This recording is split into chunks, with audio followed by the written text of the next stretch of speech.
But उससे पहले जो बीच बीच में आपको ये बॉक्सेस दिए गए हैं, इनके बारे में हम डिस्कस करेंगे। इसमें से काफ़ी क्वेश्चंस आते हैं, डू यू नो जो होता है, ये बॉक्सेस जो बीच में आपको दिए गए होते हैं, इनमें से क्वेश्चंस आ जाते हैं बहुत बार। So just read it. Damage to or malfunction of any part of visual system can lead to significant loss of a visual functioning। क्या मतलब होता है इसका?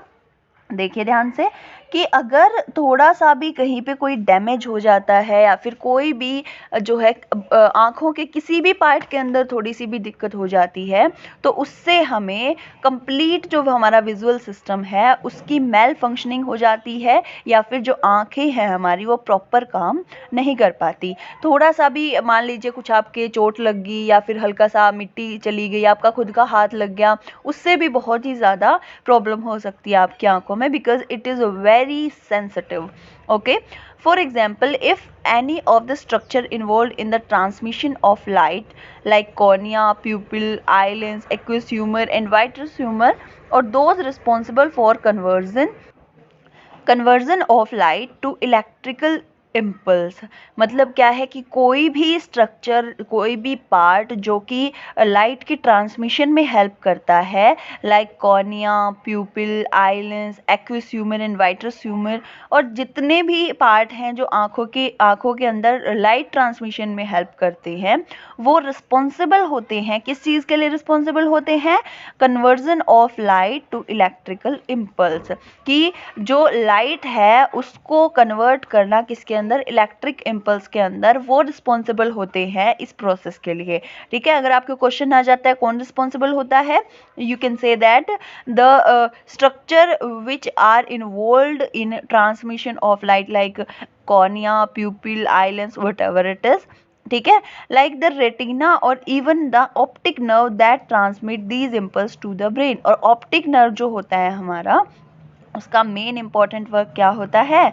जो इलेक्ट्रिक इम्पल्स जनरेट हुए हैं उसको ट्रांसफ़र करने का या ट्रांसमिट करने का काम होता है। कहाँ से कहाँ तक?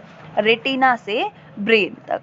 ठीक है, is damaged it will result in visual impairment. और अगर ऑप्टिक नर्व को कोई प्रॉब्लम होती है या फिर रेटिना में कोई दिक्कत होती है, तो जो ये इम्पल्स हैं ये ब्रेन तक नहीं पहुंच पाते और ना ही हम बता पाते हैं कि हमने कोई चीज़ जो देखी है वो क्या है।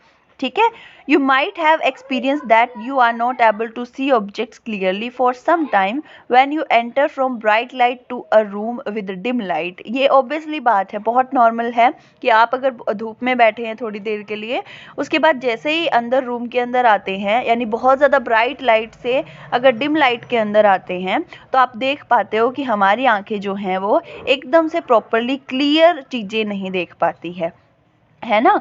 After some time however you may be able to see things in the dim light room.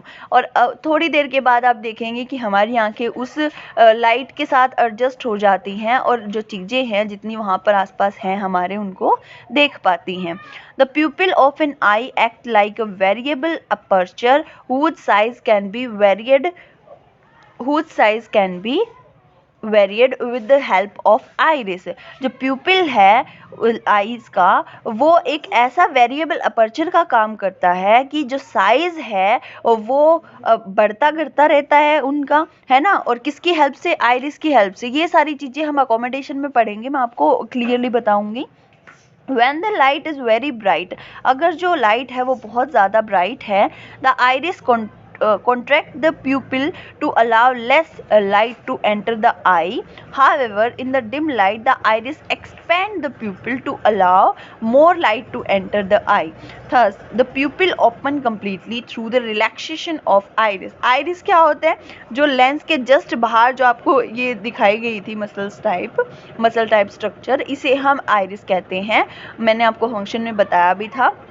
ये प्यूपिल के साइज़ के लिए रिस्पॉन्सिबल होता है कि कब साइज़ उसका बढ़ाना है, कब घटाना है, कब खुद को कॉन्ट्रैक्ट करना है, कब खुद को रिलैक्स करना है। ठीक है, अब देखिए, अगर आप धूप में जाते हो तो ऑटोमेटिकली ये नहीं है कि आप ज़बरदस्ती अपने हाथों से अपनी आँखों को छोटा कर रहे हो, नहीं।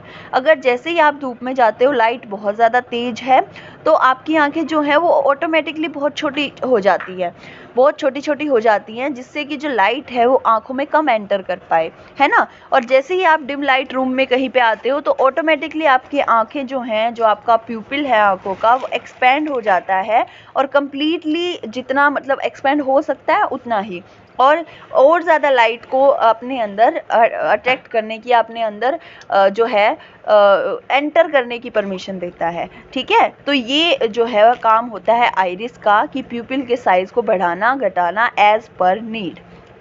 फाइन। उसके बाद हमारा टॉपिक है 11.1.1 that is the power of accommodation. Power of accommodation के अंदर पहले आप मुझे ये बताइए कि हम क्या क्या चीज़ें पढ़ते हैं। पावर ऑफ अकोमोडेशन में हम ये पढ़ते हैं कि आँखों की हमारी एबिलिटी अपने ही जो फोकल लेंथ जो होती है आँखों की, उसको बढ़ाने और घटाने की जो एबिलिटी है, नॉर्मल लैंग्वेज में हम उसी को उसकी अकोमोडेशन कहते हैं। ठीक है, अब इस टॉपिक के अंदर आप मेन चीज़ें ये पढ़ेंगे कि कब फोकल लेंथ इंक्रीज होएगी और कब फोकल लेंथ डिक्रीज होएगी, जैसे ही हमारी आंखों को उसकी नीड होती है। फाइन। तो देखिए यहाँ से, the eye lens is composed of a fibrous jelly like material. हमारा जो आंखों का लेंस होता है वो